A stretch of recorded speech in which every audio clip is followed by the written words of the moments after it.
Hello, everyone, and welcome back to another Cars Reading Skills workshop as part of the Jack Westin MCAT podcast. We are joined, as always, by Jack Westin himself to help lead us through one of our Cars daily passages.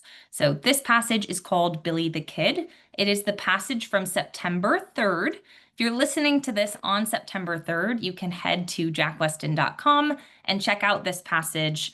It'll be displayed prominently on the homepage because it's today's daily. Or if you're listening to this after September 3rd or on any other day of the year, check our link in the description and you can pull open this passage, give it a try, and then hop in as we dissect this passage together and talk about what we should be pulling out. Jack, what do you think students are in store for with this passage? I don't know. I mean, I feel like it's a nice read. It's not so crazy. The arguments might be a little bit hidden if you're not paying attention. It's one of those reads where if you're really not paying attention, you can easily just not know what's going on, right? Like you can easily lose track of the most important parts because it's not it reads in a conversational style that I think most students just absolutely hate simply because they're reading textbooks all day, right? You're reading bio, chemistry books whenever you're in your classes, whenever you're even studying for the MCAT, everything's really direct. Here, it seems like the author's trying to make a point without making it seem so direct. So you may not be able to find it as obviously. And that's something that I think this kind of lesson or session can help with. Yeah, I totally agree. And I feel like this passage in particular, it's got those hidden ideas and it's hidden among a lot of information that you want to like visualize or imagine. Some of this is going to be music and like theater and dancing. And I feel like students often ask like, how technical are these questions going to get? Like, am I going to be asked about like the exact movement of people along the stage? And not usually, depends on the passage. I feel like for this passage, there are enough arguments that I wouldn't think we're going to have to fixate as much on the details. What do you think? Yeah, no, that's exactly right. I mean, that's the hard part is reading in a way where you're not so caught up on all the details that don't matter because that could distract you from the bigger points. Yeah. So when we're reading, and that's another thing. Like I get a lot of students that contact me and we chat in our classes about how sometimes it's very direct and sometimes even the things that seem direct are not. And so Yeah. relative. It's all relative to what you're reading. So what I always tell students, whenever you're reading, each paragraph has its own complexity, its own abstraction, and you need to Mhm. find the most clear sentence out of that paragraph. And that sentence may not be so clear relative to another passage, right? Mhm. But in that passage, it's the clearest, it's the most obvious, it's the most direct, and we have to gravitate towards that, when we're summarizing these paragraphs and trying to figure out what's important, what's not. Yeah. I feel like, people have an intuitive understanding of like when I have a conversation with a stranger, they're all going to have very different ways of speaking, and some are going to be more formal and some are going to be really casual. And I feel like we have so much like wiggle room and acceptance that we give people while having a conversation. And yet when it comes to cars, so many students want it to be the exact same every time. And I feel like, the fact that some passages are more dense, some, are more formal and some are more casual, like it reflects the conversations that you will have with your future patients. Some Yeah, will be more formal and organized and that's factual, and yeah. some won't. Right. And sometimes they'll just, yeah, exactly. So I would say practice and keep an open mind, right? Practice and keep an open mind and don't lose your focus. Yeah. It's so much, I feel like cars has become harder now than it was even 5 years ago or three, Yeah. because everyone's on TikTok all day, right? Or Instagram. All you're doing is constantly scrolling, right? And so Yeah. your mind isn't used to being focused for an extended period of time, like a passage like this for 10 minutes or even 90 minutes. So I would say practice trying to avoid, things that kind of distract you quickly, right? Like just, and I think the best way is to do cars passages all the time. But outside of Mhm. that, like stay away from those kinds of things, right? That Yeah. make you want to just move to the next thing quickly. Try to stay Yeah. focused, try to stay in the moment. That's Mhm. really important. Yeah, I totally agree. And read for fun. It doesn't have to Oh be yeah. just scientific passages or scientific, papers. Pick up anything, even if it's a book that you liked when you were 14 years old. Like just get comfortable reading. Recognize that some things that you read will not be, evil and things that you hate, right? Like just get accustomed with reading in general. And I feel like that really transfers to cars. Doesn't have to be a literature book, right? It could be anything. It's just get comfortable with reading. That can also help improve your reading speed. It can help you open your mind to cars passages. I love reading. I feel like I'm just actually a nerd, but I feel like it does help. So if anyone out there is just looking for more exposure, of course, you could also check out of our some of our other Cars Daily or Cars Skills workshops or our other Cars Daily passages. This one is pretty different from the ones we've done before. So you can get a lot of, wide exposure just from listening to these podcasts as well. Um, all right, so again, today is Billy the Kid. It's the daily from September 3rd. Um, I think we're just about ready to hop in, Jack. What do you think? Do it. Let's go for it. Let's do it. Okay, so as always, if this is anyone's first reading skills workshop, we're going to start with sentence one of paragraph one. Shocker. It says the first section of the ballet, Billy the Kid, is called The Open Prairie, a phrase that has become synonymous with Aaron Copland's populist or American style. So, okay, we're talking about a ballet, right? It's called Billy the Kid, and specifically, we're talking about the opening. I wouldn't say this is the most obvious or strong argument, right?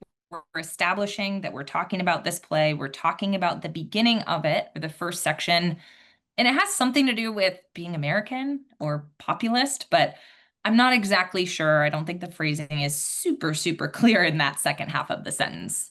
Right, a lot going on here, so you definitely have to pay attention to the fact that it's about ballet, what the ballet is called, the opening scene, right? The first section.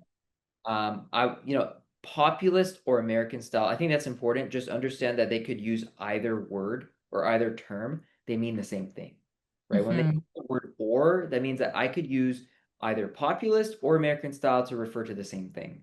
Yeah. Um, that's really, and it mean they mean one and the same. So that's it. That's all I would keep track of right now. Okay.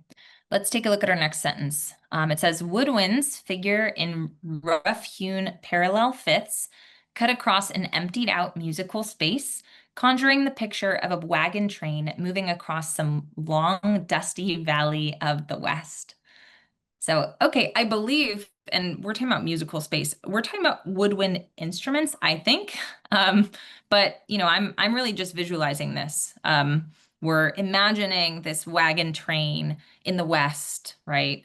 When I hear Billy the Kid, I think of like, old outlaws, Wild Wild West. But now they're being a little more clear.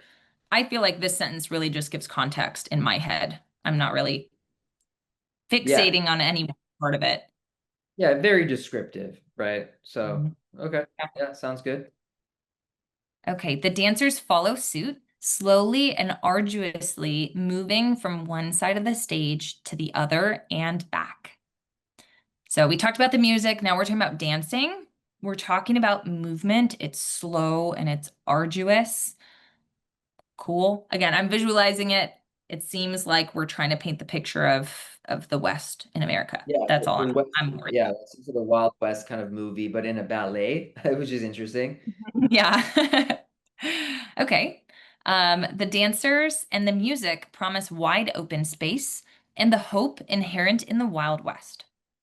Okay, now this sentence I feel like makes a lot more sense. It's a lot more direct, and I would call this one an argument, right? Because we talked about the dancing, we talked about the music. This is now introducing what that was doing, right? What the effect is on the viewer. So it's promising these wide open spaces, but and, maybe we could see some of that in the earlier sentences, but I think the part that I really focus on is the second part, right? The hope inherent in the Wild West. Not just wide open space, but this opening section shows hope or promises hope in the Wild West. Right. That I feel like is something that's difficult to officially, objectively say. Yeah, this sounds more like an opinion, right? It sounds like an like a argument because how do we know that whatever they're trying to convey with dance is in fact hope, Yeah. right?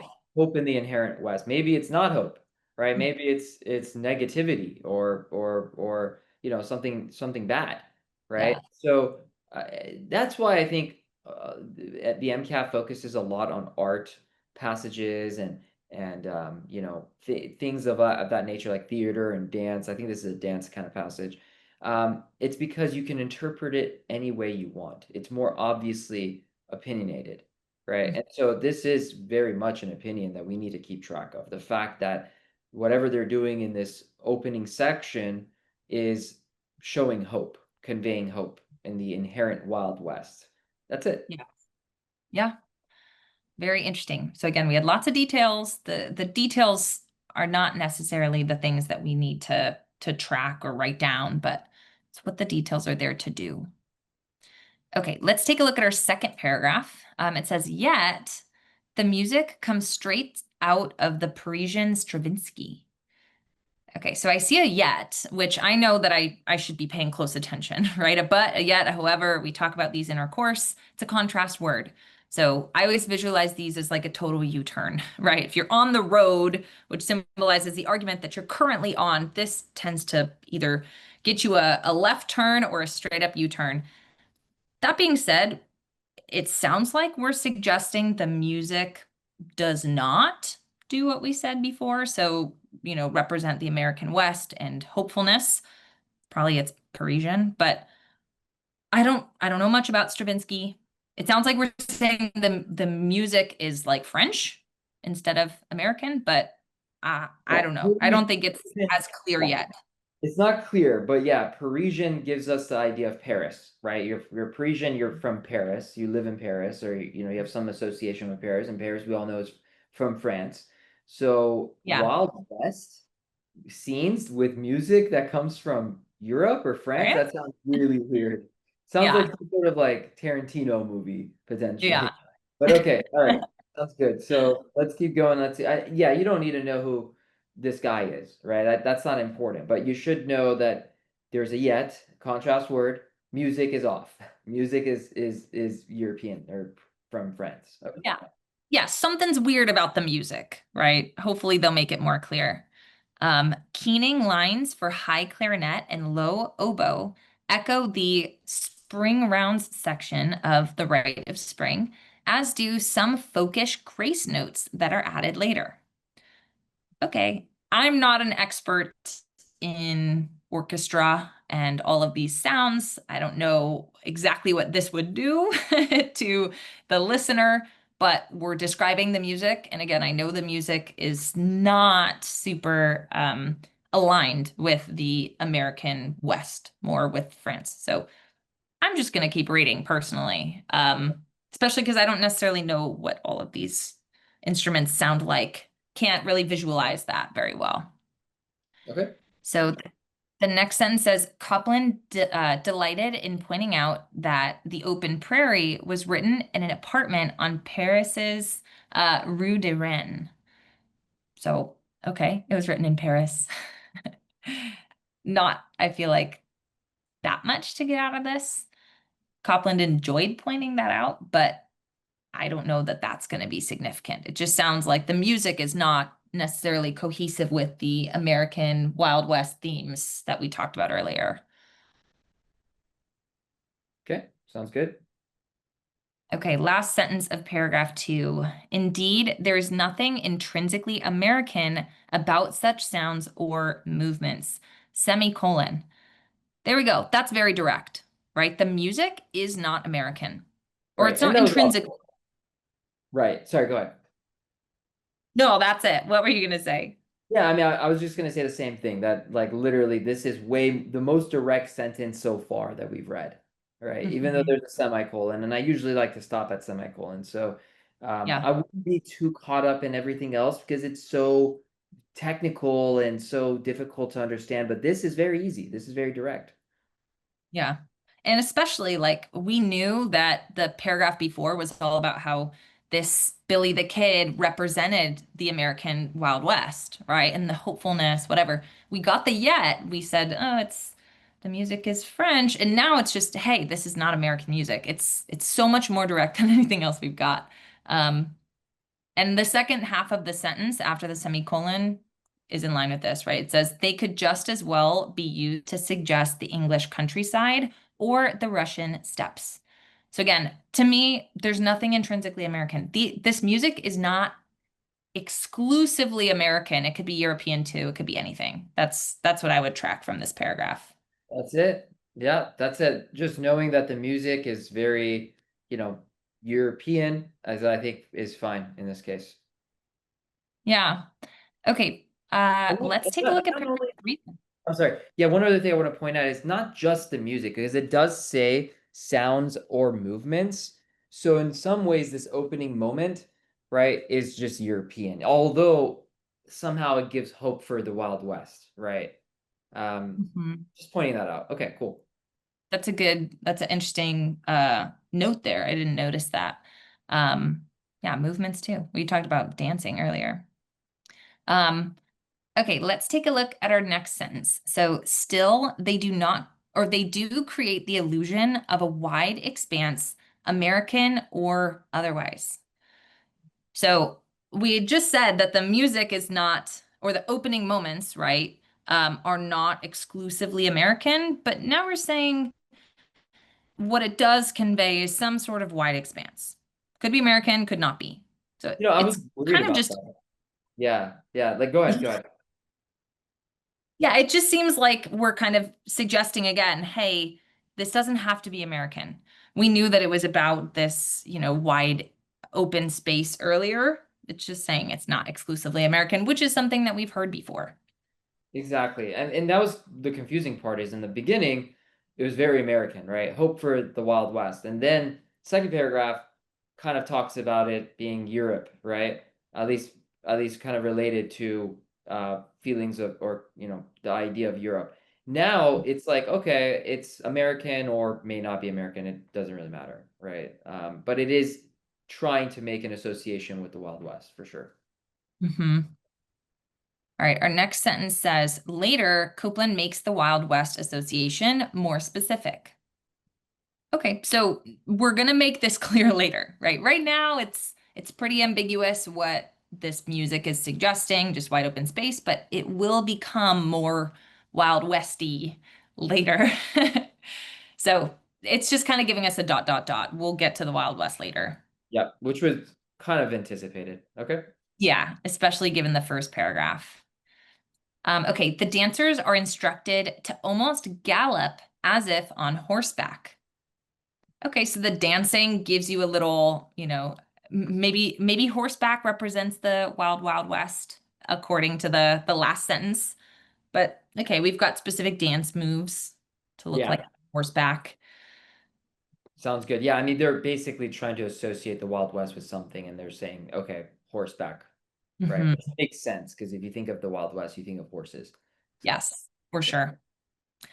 The score comes to contain a liberal sprinkling of cowboy melodies. And these are all in quotes. So, great granddad, whoopee tee yo, get along, little doggies, the old Chisholm Trail, and so on. So, these are all cowboy stuff. Cowboys, horseback, Wild West. Now we're not European anymore. This is now American. Yeah, sounds good. Sounds good. So it does seem like some parts of it were European, but the author is trying to make a point in this paragraph that Billy the Kid was really an American kind of Western kind of thing.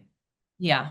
It feels like paragraph 2 is kind of an aside or like a clarification. Paragraph 1 was like, Billy the Kid is all about American West. And then paragraph 2 is like, but the music wasn't actually exclusively American. And now we're like, but don't worry, they made other stuff about it American later. Feels like we've kind of made a detour and came back to the idea that Billy the Kid is representing America in some way. I love that. And I think that's what every student needs to do is think of it from an outside perspective. Like, how is this being structured? So when I'm reading, I'm not just so involved or engrossed in what I'm reading. I'm also thinking about how the author is structuring the entire passage, right? Because that's going to help me understand what's important, what's not important. Yeah. That's why I love the fact that we go paragraph by paragraph. Even if it's a short paragraph, it's its own paragraph because the author chose to structure it that way. Maybe they Yeah, wanted that sentence to have a little extra oomph, right? They wanted it to be on its own. Just follow the layout that the author had for you, because you can learn so much about what they were trying to do by looking at that structurally. sounds good. All right. Very cool. Well, let's take a look at paragraph 4. Billy the Kid commemorates the legendary outlaw William Bonney, who it is said stole from the rich, befriended the poor, charmed the ladies, and killed 21 men. Oh, wow. That sentence, I'm like, oh, okay. Stole from the rich, gave to the poor, charmed the ladies. I'm kind of getting a picture, and then just killed 21 people. Huh. Okay. Like a nice guy. I mean, stealing is not always great, but then killing 21 people, what? Right. Yikes. I feel like the earlier stuff, maybe we could excuse in certain circumstances, but the 21 Yeah, yeah, killings is pretty rough. But yeah. okay, this is what the ballet is commemorating. He's legendary. This is what he did. Um, Sounds like a scary dude, to be honest. So, I yeah. know, right. Maybe not who you'd want to run into in the Wild Wild West, where there's nothing but like one sheriff with that little, star sheriff badge. Not who I would want to run into. Okay, so cool. That's who the play is about. We're getting context. Let's see where we continue. It says the first movements of Billy the Kid evoke America in a pre-lapsarian state before the loss of innocence from westward expansion and exploitation. Okay, I don't know what a pre-lapsarian state is, but I definitely know what it means to lose your innocence from expansion, and I know what it means to be exploited. So early Billy the Kid ballet has that hopeful quality that we mentioned in paragraph 1, but maybe there's something darker around the corner with the Yeah. expansion. Yeah, before the loss of innocence. So we're assuming that later on, not the first movements of the ballet, but later on, it probably isn't so innocent, and Right. there is exploitation of something. I don't know what exactly, but there's some sort of exploitation. Okay, sounds good. And yes, this does sound a lot like the hope of the first paragraph. So I think that's a repeating theme, a repeating idea that in the beginning of this ballet, there was a lot of hope, right? A lot of innocence Yeah. and exploitation, really. So let's see where this heads. But I feel like I have a good idea of the structure of the passage and how they're trying to repeat the same idea in a different way, but it's essentially the same thing.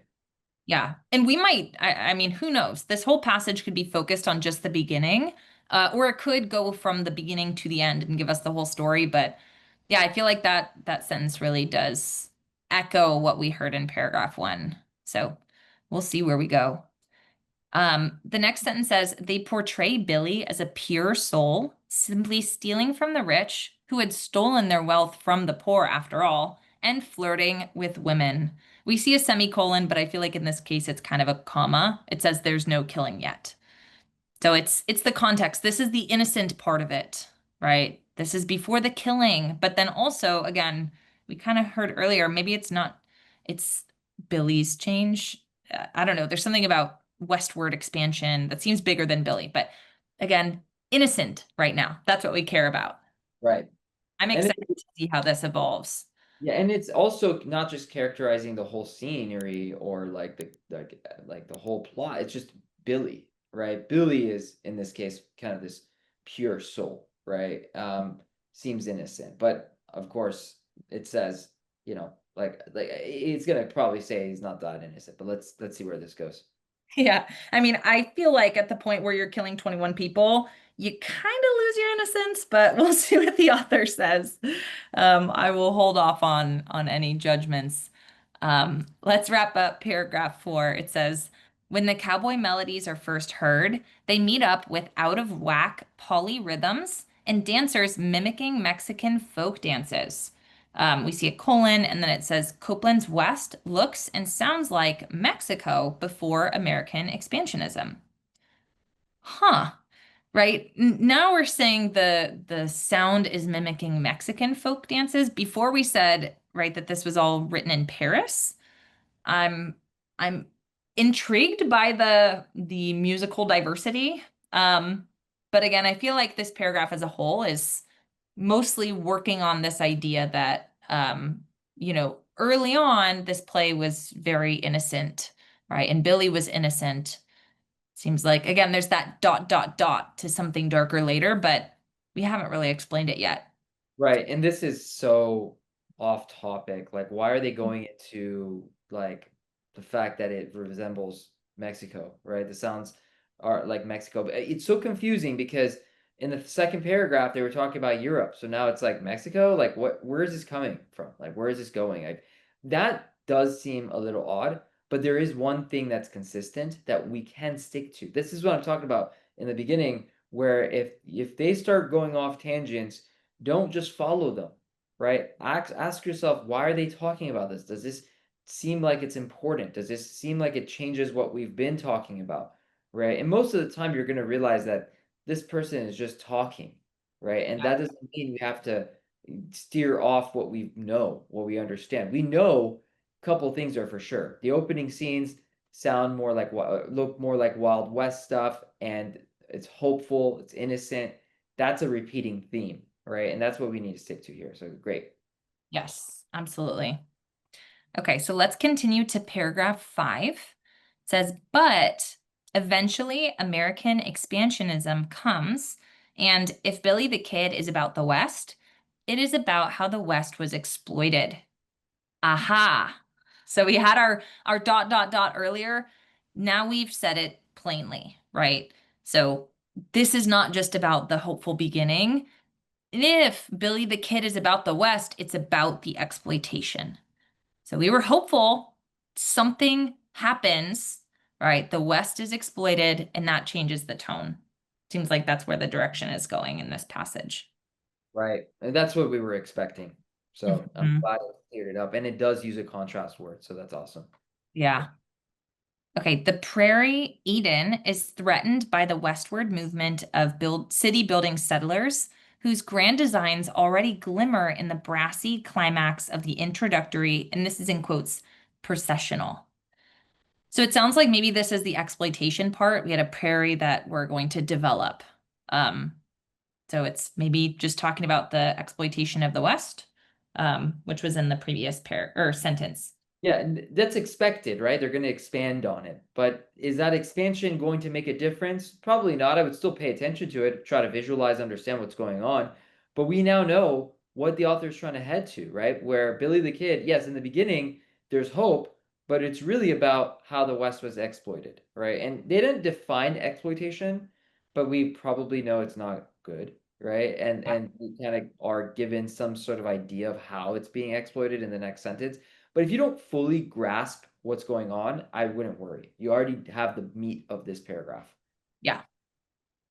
Okay, let's look at our third and last sentence of paragraph 5. It says, Eugene Loring, the choreographer, based his scenario on a semi-mythical chronicle by the Chicago journalist Walter Noble Burns, who painted Billy as a good-hearted outlaw in the rebellion against the ruthlessly exploitative capitalist values of the East. So again, we have this theme of exploitation. And like you said, we could probably infer that exploitation is a bad thing based on the context and the connotation of that word earlier. But here they're saying exploitation is ruthless. That's also, I think, carrying a negative connotation to be ruthless. Um, so again, the West is being exploited.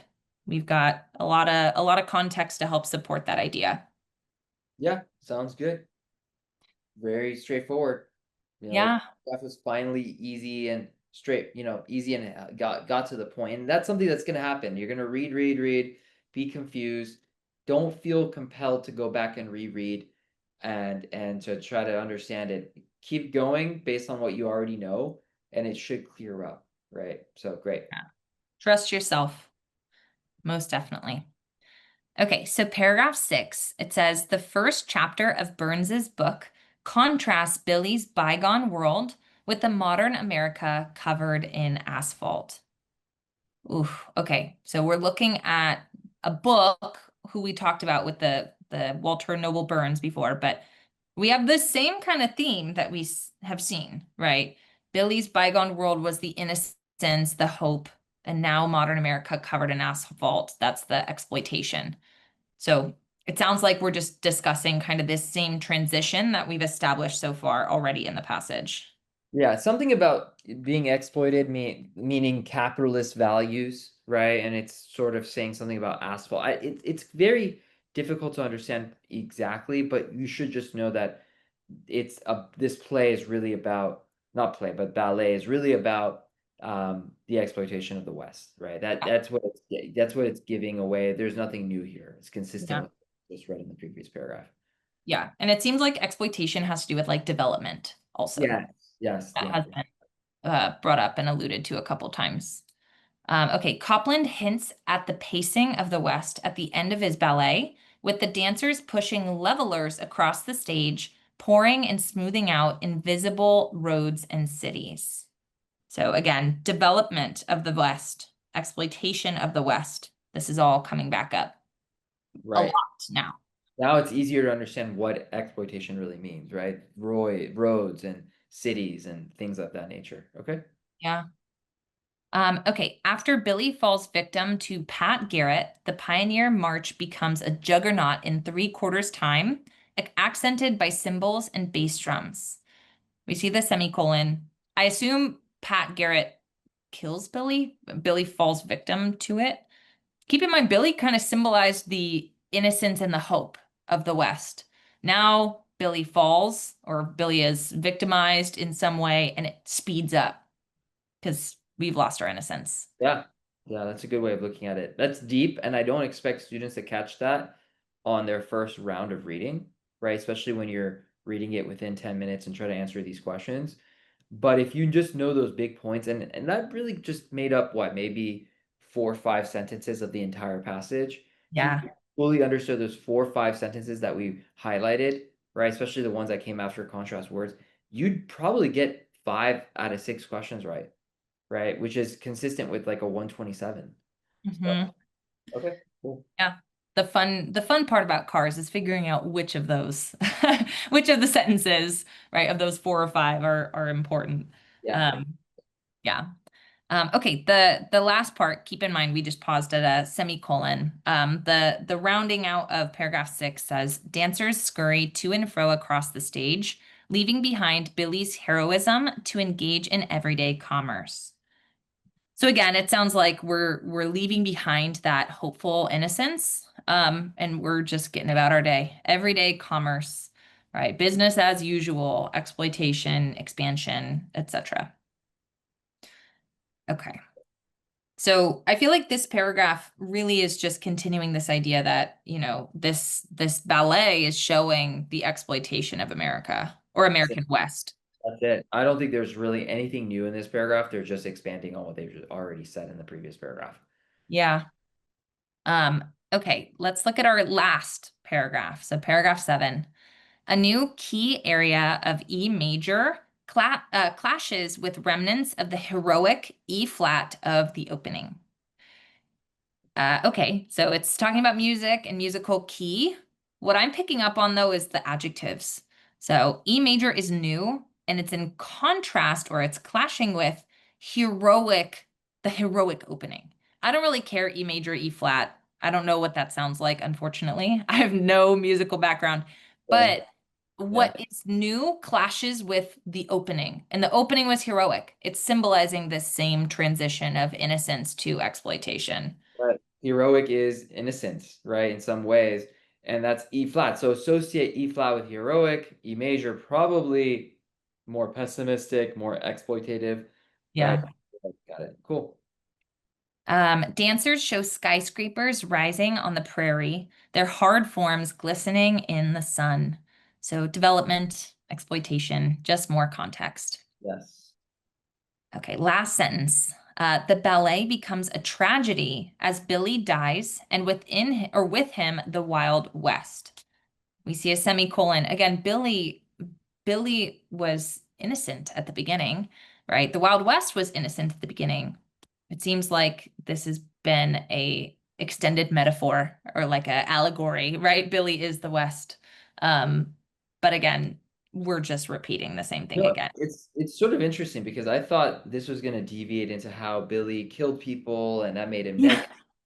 But really, the negativity has nothing to do with Billy killing anyone. It's the development of the West, which the author believes is bad, right? Yeah. Now, the author's tone is pretty neutral. The author, is negative about the fact that it's becoming more developed. But Mhm. overall, what would you say the tone is here? I mean, they do use certain words like it's devastating, right? It's a tragedy.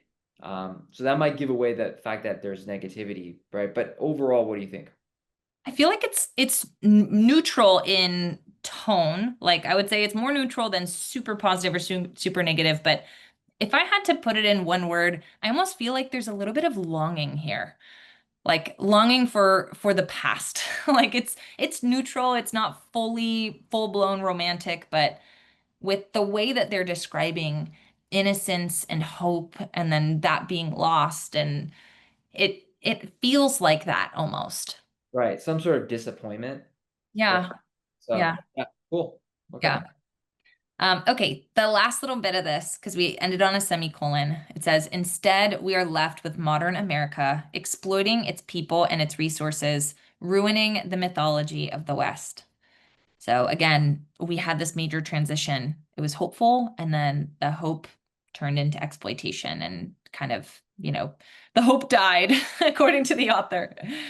Um, but again, same argument really as what was that, paragraph 5, Yeah. right? About Same the thing. exploitation. Yeah, this whole last half of the passage was all about how it became exploited. It's the same thing over and over again. And this is definitely our main idea, right? Hmm. This idea that Billy the Kid shows how the West was exploited.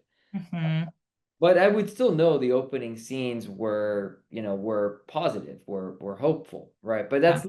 that's not the major point, right? The Yeah. major point is definitely the fact that it was exploited and the way it was exploited, right? Through development, like you said. Yeah. So excellent. Yeah, that was it. That was it was a hard read, but if you continue reading, you'll start noticing trends, you'll start noticing themes. And I think that's the key here. Yeah, absolutely. I feel like this is a good one to practice with because it's pretty different. I feel like dance passages and theater and music in general, I feel like people sometimes enjoy them. They find them interesting, but they are objectively a little difficult. You've got to navigate the really technical language and figure out where the arguments are. So if this passage was tough for you, know that you can sort our Cars Q Bank on our website, jackweston.com, by certain topics. So if you want to do more dance, which this one is labeled as a dance because it's a ballet, you can search for that, right? Or you can, get practice exclusively with dance passages. They're not as common as you might see like a history passage, but that makes it even more important to practice. So if you see one on your real test, it doesn't throw you for a loop or surprise you. So know that you've got so many passages available for free in the Q Bank. If you want more practice, you've got a lot at your fingertips. And don't forget, definitely, whether you're listening to this on the day this passage was posted or not, definitely navigate to this passage on our website or in the description so that you could try the questions. You know what's important from each paragraph. You know what our main idea is. Now you have an opportunity to really put your understanding to the test with the questions associated with this passage. So we encourage you guys to give it a try. Thank you so much for listening. We had a lot of fun with this episode. We hope you enjoyed it, and we hope you join us for the next one. In the meantime, happy studying and have a wonderful rest of your day.